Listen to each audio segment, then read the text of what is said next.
Hey, everybody, welcome to Profiling Evil Podcast. In this special episode about 21-year-old William Brian McKenzie. He disappeared on September 27th, 2019, mysteriously in Jackson, Tennessee. It would take nearly 2 years to find his 2006 Jeep Liberty submerged in a pond only a few miles from his home. How did it end up on this private cul-de-sac street with only one way in and one way out? Well, we're going to be examining the timeline leading up to his disappearance and talking with the man who located his vehicle. Is this a missing persons case, an accident, or is this murder?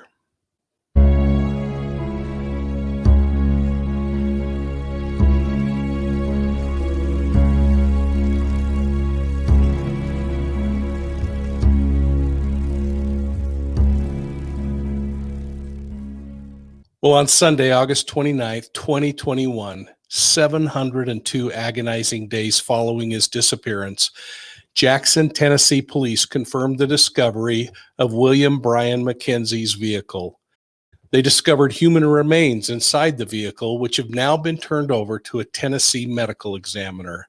While they work on identifying the remains found in McKenzie's car, his mother, Frances Gaines, waits. Her text to me the following morning was heartbreaking as she inquired, quote, "How long does it take? My heart wants to explode," close quote. Well, folks, take a moment, hit the like and the subscribe button and ring the bell if you'd like to receive notifications on videos like this one. Thanks for supporting us at Profiling Evil. And by the way, have you considered our channel memberships?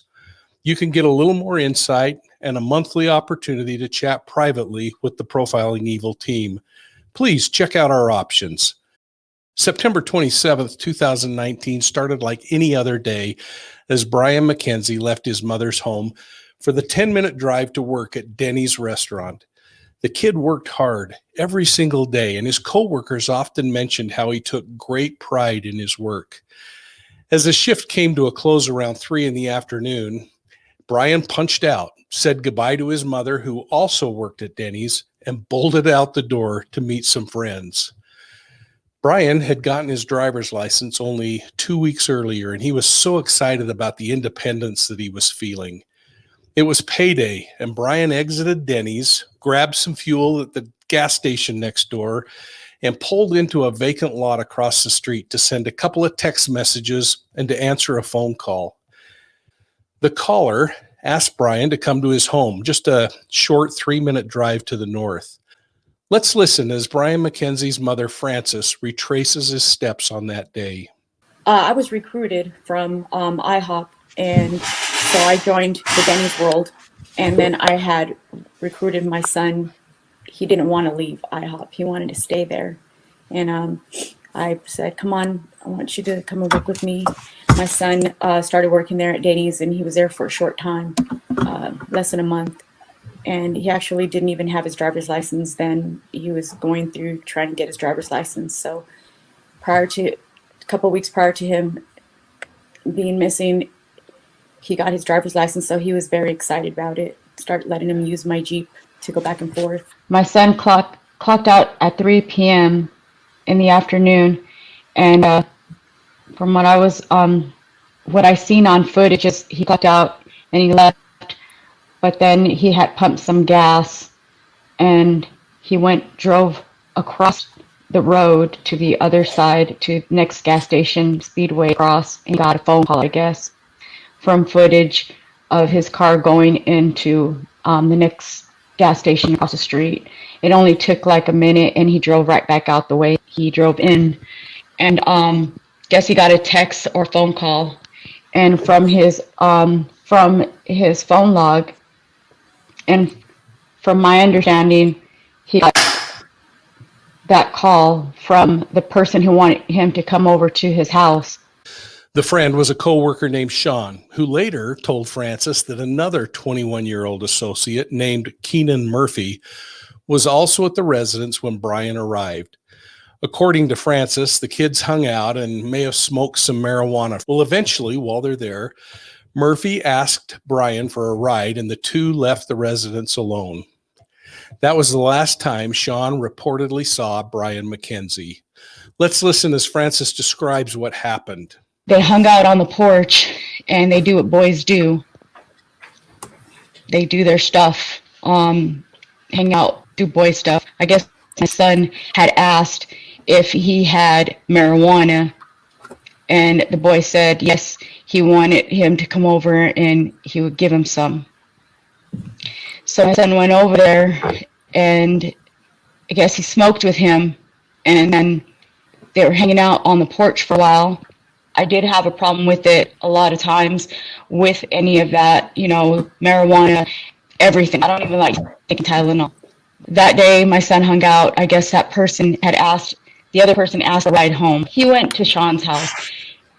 Keenan Murphy was on the porch. Keenan Murphy asked for a ride. Keenan Murphy got that ride, and my son disappeared from there. Well, it would later be discovered that Keenan Murphy also allegedly shot 4 men in 2 separate incidents before and after his time in place with Brian McKenzie. 2 of those men died from their gunshot wounds. Just 2 days before Murphy convinced Brian to give him a ride, the alleged killer shot Joe Ramirez and Julio Almaraz. In a signed statement that would be read aloud in court, Murphy said that he decided to shoot the men while they were giving him a ride. He said the reason was because they said something that made him angry. According to reports, Murphy met Ramirez through Facebook when Ramirez was trying to sell a Glock 27, a 40 caliber handgun. They met where Murphy lived at the Scottish Inn. Murphy's statement went on to say that he shot Ramirez, and since he didn't want to leave a witness, he had to shoot Almaraz. Murphy was in the back of the car when the vehicle stopped in front of an abandoned house, and he allegedly shot both of them in the back of the head. That victim vehicle and the 2 victims were found by police. The car was on a fire. It was crashed near Neff Circle and Middleton Street, just 15 minutes south of the Scottish Inn. Well, 2 days later, Murphy and Brian McKenzie leave Shawns' residence. They drive to Dollar Tree. Frances received a troubling call from Brian while they were there. He told her that he was heading home soon, and he repeatedly told his mother that he loved her. My question is, did he sense that he was in danger?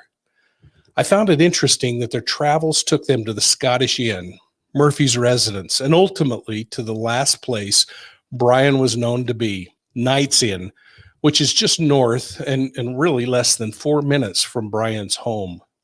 Listen as Frances describes the last phone call she had with her son at 5:32 p.m., just outside the Dollar Tree where he was standing. It's hard. I'm trying to go back in time and to remember what was going on. And I spoke to my son on the 27th, and he was telling me everything was going to be okay, but he was telling me like, Mom, it's going to be all right. Don't worry. I was like, what's going to be all right? Why are you telling me this? I know it's going to be okay. I need you to come home. He goes, yes, Mom, I'm on my way home. I'll be home. I want to tell you I love you. I said, I love you too. And I said, what's wrong, Brian? And he said, nothing. I just want to tell you I love you, and I'm going to be home. I said, where are you? He said, I'm not that far from home. I'm going to be home. Okay, just calm down, relax. Everything is going to be all right. I said, okay, but I really need you to come home already, okay? Because I know you're out of work already. You should be home already. He said, yes, Mom, I'm going to be home. Don't worry. I love you. He said, I love you a couple of times. And didn't come home. According to his phone records, his phone shut off seconds. And that was at 5:32. That was the last time I spoke to my son, and that was on the 27th. And he was telling me, it was weird because he was telling me, Mom, it's going to be okay. It's going to be okay. And I was like, I know it's going to be okay. Are you on your way home? Because I need you to come home. When Brian didn't show up for work the following morning, Frances was terrified. Let's listen as she describes how this nightmare and the reality of Brian's disappearance unfolded. I want you to think closely as you listen too. I found some of Shawns' behavior to be very troubling, and I am compelled to think that he knows much more about Brian's disappearance than he's sharing. At one point, as they are returning to Francis's home while they're searching together, Shawn turns east. Francis says, "Why are you turning east? I live to the west." And Shawn replied, quote, "I'm taking you places he could have went to take a shortcut to your house," close quote. This stood out to me because it's suspiciously close to the location where Brian's car was eventually discovered. Listen closely as Francis describes driving around with Shawn as they searched for her son, Brian. My son did not show back up for work the next day. I was wondering why he didn't show up. The next morning, I woke up, I walked around the front of the house and I didn't see the Jeep in the driveway. And so I said, "Why isn't the Jeep in the driveway?" I opened up the bedroom door and I looked inside of his room and I seen all his stuff wasn't touched. I saw his man bag was sitting on his bed along with his shoes. He's so organized. You can tell what's used, what's not. I didn't see his uniform anywhere. I see his charger on the bed. His bed was not slept in. Jeep's gone. So I got to work, and the first one I spoke to was the boy, Shawn, that he's my third shift server. I said, "Shawn, you were with my son yesterday. Where's my son?"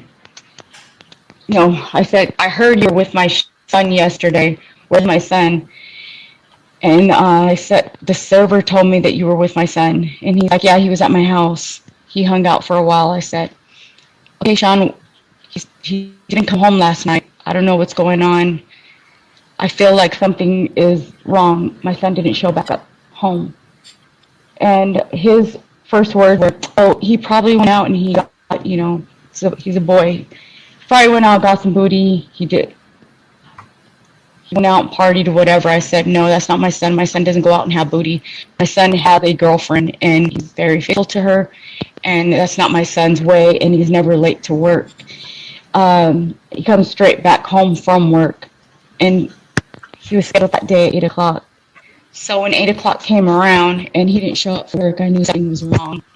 He said, "Do me a favor, just, don't call the police, don't do anything, just wait for me, try to get a manager to watch your shift, and then I'll go out searching with you." And I said, "Where is he, Shawn? He didn't come home last night, and he was with you. Everybody's saying that he was with you." And he said he went home. I know he went home. He was complaining about anxieties, something about his heart was bothering him, and he was having anxieties, something about his medication, and he wanted to go home." I said, "Was he by himself?" He said, "Yes, he was by himself. We were hanging out on my porch all by ourselves. Nobody else was there." I said, "Are you sure?" He swore up and down, yes, calm down, calm down." He called me mama, because that's the way I had my employees. They called me mom because I was always strict at work, mother. But I didn't want to tell Shawn that I had already, made that police report, because I had a feeling that if I told him that I had made that police report, he's not going to help me, with my son, find my son, because I knew he knew where my son was. And then I had went to Shawn's house, and he took me driving around. I noticed he kept looking down into the creeks, down on the side of the Jeep. I go, "Why are the inside of my car?" I told him, "Why are you looking down at everything? We're searching. What are you thinking?" He said, "Nothing. I'm just looking for tire marks or something. Maybe the car would go off." I said, "Well, we would see a car if we were driving, and it would be right here on the side of the road." He was looking down into the creeks. So when I was in my car, I thought it was smart to just keep asking some questions, about the day, of what they were doing, who was at the house. Still, nobody was at the house. It was just him, and they were smoking. And Brian had left. I said, "Which way did he go?" He said that he went home, and I said, "But why are we turning right? We live left." He said, "Look, I'm taking you places that I know of that maybe he could have went a shortcut. It's a different way to your house." I go, "Okay." So as we're driving, I'm asking him questions about my son, and did he know that if he had any plans? Did he have Was he drunk? Was he high? Was he, everything. Started telling me that, what do you know about my son? You don't want to be in trouble for something because you want to tell me something because you have a warrant. My son is missing right now. You need to tell me what's going on. He goes, I'm telling you everything that I know. He was at the house. We chilled on my porch. We smoked a little bit. I said, what did you smoke? He's like, one or two blunts, he said. I said, okay. And after that, he left. I said, how could you let him leave if he smoked that much? He was not capable. I mean, how can anybody smoke? Would you guys drink? And he said, no, he said he's fine. The only thing that he was upset about was when he was backing out of the driveway and he got stuck onto something on my fence, and he thought you were going to be mad because he did something to the Jeep. Well, Frances was not able to locate Shawn, and the days turned into months, and the months turned into years as she frantically searched every Wednesday and Saturday, her days off. At times she was alone. On other days, she was joined by an army of supporters, including the father of one of Keenan Murphy's other victims, Thomas Curry. As you may recall, Murphy confessed to murder on the 25th of September on the south side of Jackson, Tennessee. 2 days later, he was the last person to be seen with Brian McKenzie as they left in McKenzie's vehicle. Exactly 1 week later, on Friday, October 4th, 2019, Murphy allegedly contacted Thomas Curry on Facebook, same way that he contacted his previous victim. And they agreed to meet at Night's Inn, where he planned on selling Curry a Glock pistol. Was it the same pistol that was used to murder Ramirez and shoot Almaraz? Perhaps to be used on Brian? Well, Murphy and Curry reportedly smoked some marijuana, and at some point, Curry angered Murphy, who later stated, I decided I was going to shoot him. Well, Murphy had Curry drive him 7 minutes to the north to a secluded street near Fairway Boulevard and Winding Creek Drive. Murphy had his gun out already, and when Curry refused to go any further, Murphy shot him in the head. Now, there was another passenger in the car who was shot, but he was lucky enough to escape and survive. Day after day, Frances searched for her son. Listen to her passion as she continued the search for Brian. Following her comments, I also want to play a little news report by WBBJ News.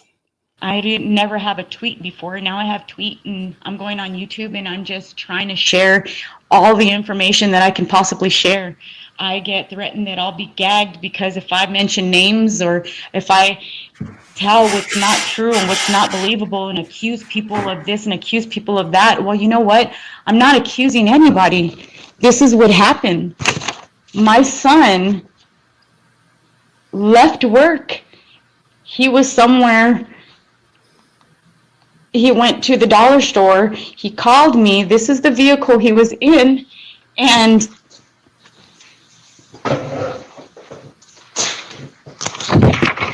this person asked my son for a ride.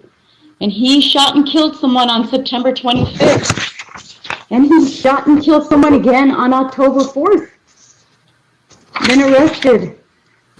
4.2 mile radius where he got back on his phone or internet or whatever he did in 48 minutes from my son's phone being turned off, getting checked into another motel.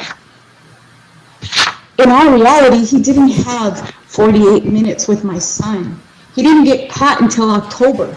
So he had an entire week in that 48 minutes to do what he had to do with my son and with my Jeep that I lent my son, I gave my son when he got his license. You know, it's his best friend. He considered a friend and he trusted.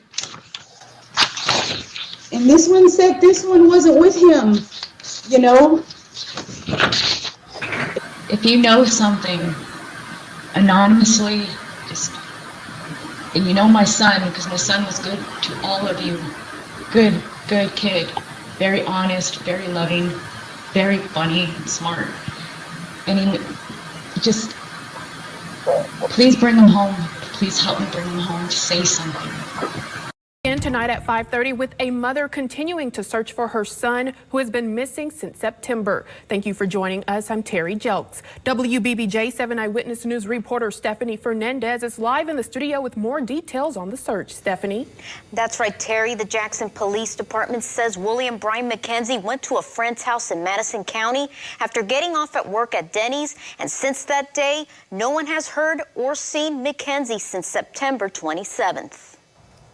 A mother is desperately trying to find her 21-year-old son who has been missing since September. William Brian McKenzie's mother, Frances Gaines, says she is desperate and will not stop until she gets answers on her son's disappearance. We're searching endlessly for my son, and it's becoming overwhelming to just search once or twice a week. I wish I could search every single day. One of the volunteers, Thomas Curry, who is assisting in the search for McKenzie, says he can relate to Gaines after his son, Thomas Curry Jr., was shot and killed on October 4th, 2019. I'm here to bring some closure to Frances Gaines. And I have my closure. I buried my child. I think about my son every day. I can't stand to even look at a shooting incident on TV. Volunteers searched wooded areas around Campbell Street and other areas around Jackson in search for any clues that may lead to McKenzie's whereabouts. There's so many missing people out there. There's so many things going on here in Jackson, Tennessee. I've tried touching bases with the mayor. I'm touching bases with TBI, FBI, even Tennessee EquiSearch, and everyone needs approval from the Jackson Police Department. This is not because I'm saying that the Jackson Police Department cannot do their job. It is simply an asking point. Just help them. They're overwhelmed. I'm trying to get you help. I'm trying to get my son help. They would just open the doors to TBI or the FBI. Volunteers ask if anyone has any information, please come forward. We're going to be here until this is done. We're working incredibly hard. Even when we're not searching, several of us are working behind the scenes with mapping out locations on Google Earth, talking with investigators, meeting with community members that might have information. Gaines holds a search party every Wednesday and Sunday in hopes of finding any clues that may lead to her son's whereabouts. Live in the studio, Stephanie Fernandez, WBBJ 7 Eyewitness News. Anyone with information regarding McKenzie's whereabouts is asked to call the Jackson Police Department at 425-8400. By January of 2020, Profiling Evil was contacted by Jared Lysick of Adventures with Purpose, joined by Sam Ginn of Sam the Adventure Man, to help them in locating Brian McKenzie. We jumped at the chance to help Frances, quite frankly, and we conducted multiple interviews. We had discussions with police and numerous discussions with Frances as we tried to piece the timeline together. We researched Brian's phone calls. We created link analysis charts of his conversations, and we mapped where Brian traveled in those final hours. We provided maps and points of interest for search teams, and we worked with volunteers who called to help Frances. Jared's team was also joined by Mike at Muddy Bottom Adventures, and they searched a number of ponds, streams, and lakes. In the end, we were unable to locate anything, but we promised Frances that we'd do our part in keeping Brian McKenzie's disappearance alive. Then, on August 29th, 2021, Frances's prayers began to be answered. Yeah, in a town of 67,000 people, Frances Gaines and Brian McKenzie had never met Aaron Ingalls, but he would play an important part in their lives. They only lived 2 miles apart from each other. Aaron was at home taking care of a sick child and was lucky enough to have his father-in-law helping out. His father-in-law decided to take the little sick tyke out for a walk to see if it would brighten her mood, and they strolled outside the Ingalls home and toward the northeast corner of the pond that sat next to the house. As they walked, Aaron's father-in-law noticed what he thought was a large piece of plywood approximately 3 feet below the water's surface. The object was about 70 feet from the pond's edge, and the water was so murky it made it difficult to figure out what it was. He told his son-in-law about it, and Aaron decided he would look at it in a day or two. Well, several days later, Aaron decided to take his little boat out into the pond and retrieve what he thought would be garbage. When he got in the general area, he noticed an odd shape in the water, but as he got closer, he yelled to his father that he thought it was a sunroof. With that, he paddled back to shore and called Jackson Police Department, who responded and then requested the West Tennessee Dive Rescue and Recovery Team to check it out. Let's listen as Aaron describes the discovery he made on August 29th, 2021. Hey, folks, I'm here with Aaron Ingalls. Aaron is the individual who found Brian McKenzie's vehicle out in Tennessee. And Aaron reached out to us and indicated that he had a couple of minutes to share what that experience was like. So, Aaron, welcome. Thanks so much for taking time to reach out to us and to talk about this. Yeah, happy to help. It's been a wild week. It all started, I would say last week. So my daughter got salmonella, which kind of kicked everything off. And my father-in-law was coming over to help babysit. And normally they walk on the street in a stroller. And because she wasn't feeling well, he decided that he was going to kind of just take her out and walk around the pond. And, you know, we've been here 5 or 6 years. And when we first moved in, we fished in the pond. We used it a lot, but, you know, it kind of wears off a little bit. So we see the pond a lot, but we don't go into it very much. And so he was walking around the pond and he said, "Hey, I think there's like a piece of plywood or a capsized boat out in the pond." Like you could see just a shadow of it. It was still real murky and you could only see just little vague bits.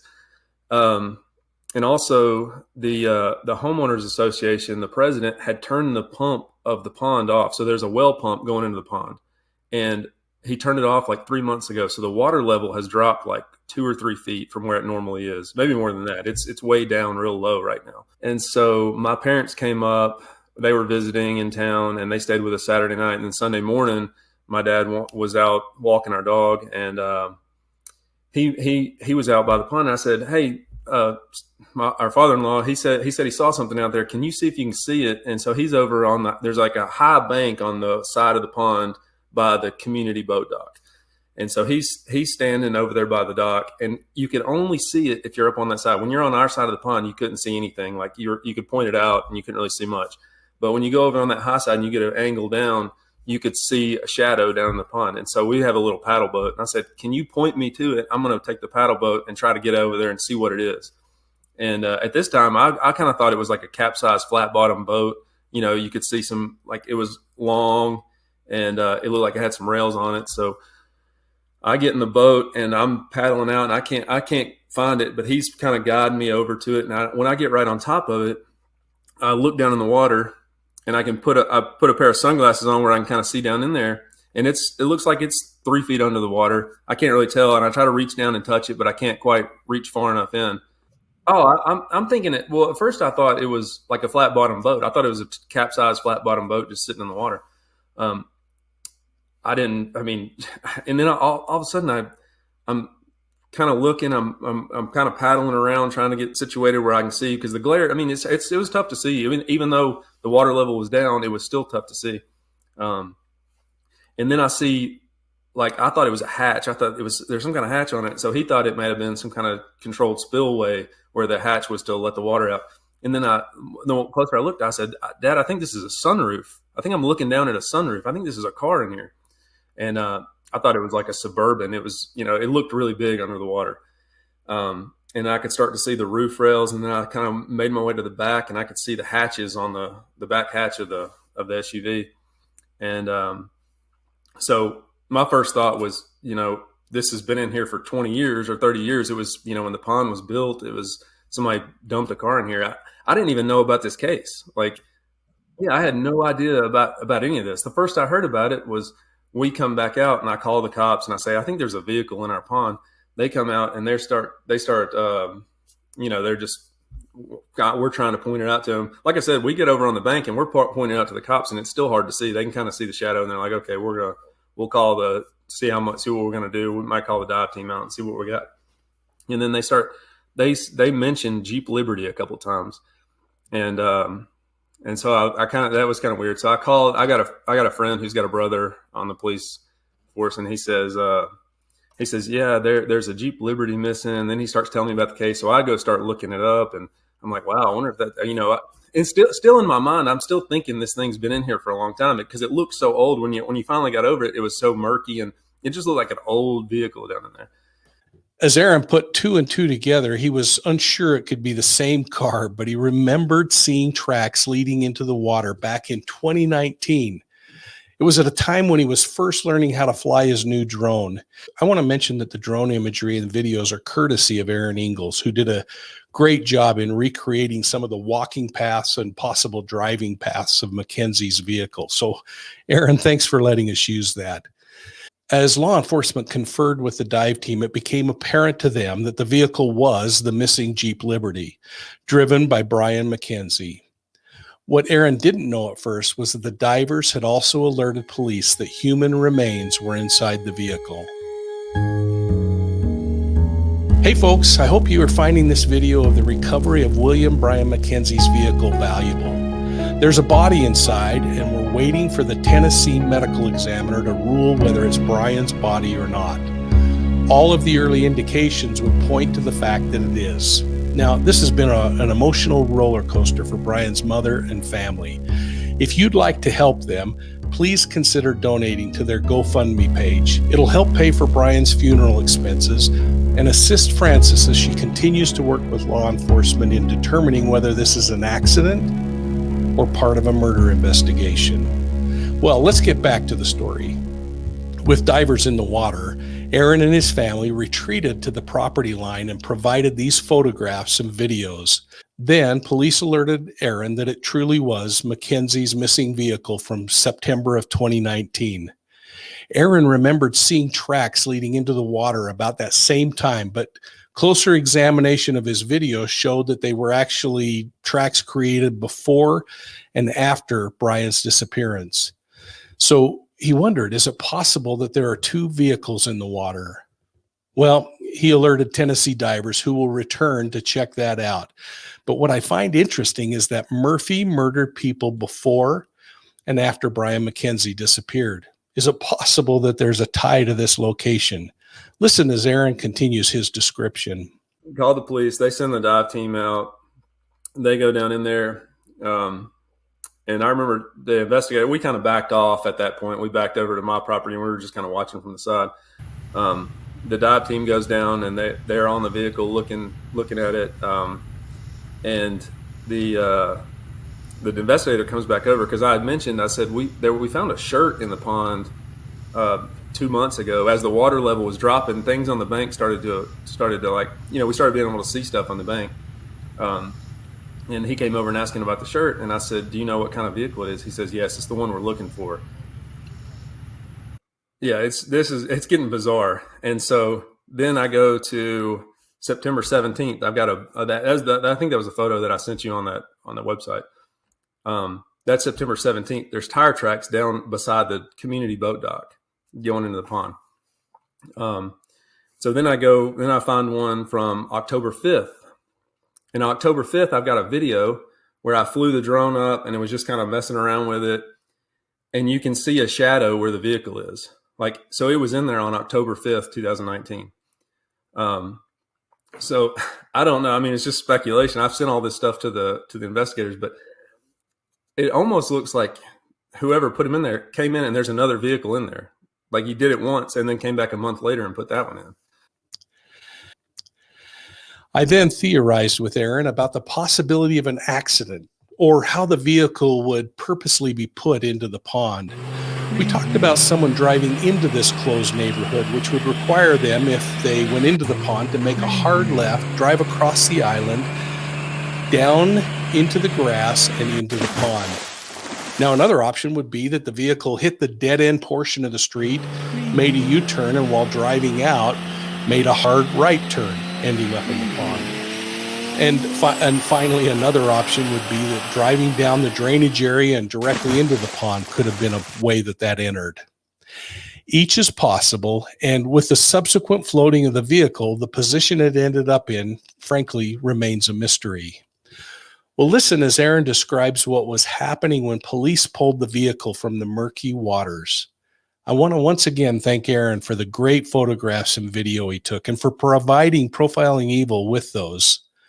I'm glad he's a subscriber and that he reached out to us to share this amazing and frankly unnerving experience.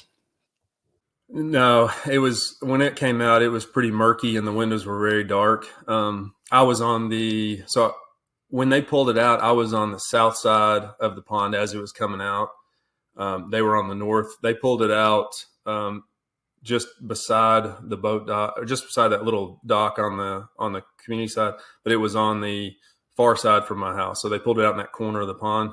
I was on the far other side of the pond, and I was looking, and yeah, they pulled it out on the northeast corner, and that's the same place where the tire tracks were going in. And so when they pulled it out, even the investigators and the recovery team, they were shining flashlights and trying to look in the windows. It was the windows were all so dark you couldn't see anything in. Yeah, it was pretty murky. I mean, like, we were on the far side of the pond, like I said. And I went around after they got done, and I didn't notice anything. Aaron Ingalls is the perfect example of someone who saw something and said something. He experienced what will hopefully be a once-in-a-lifetime event, but he represents each of us.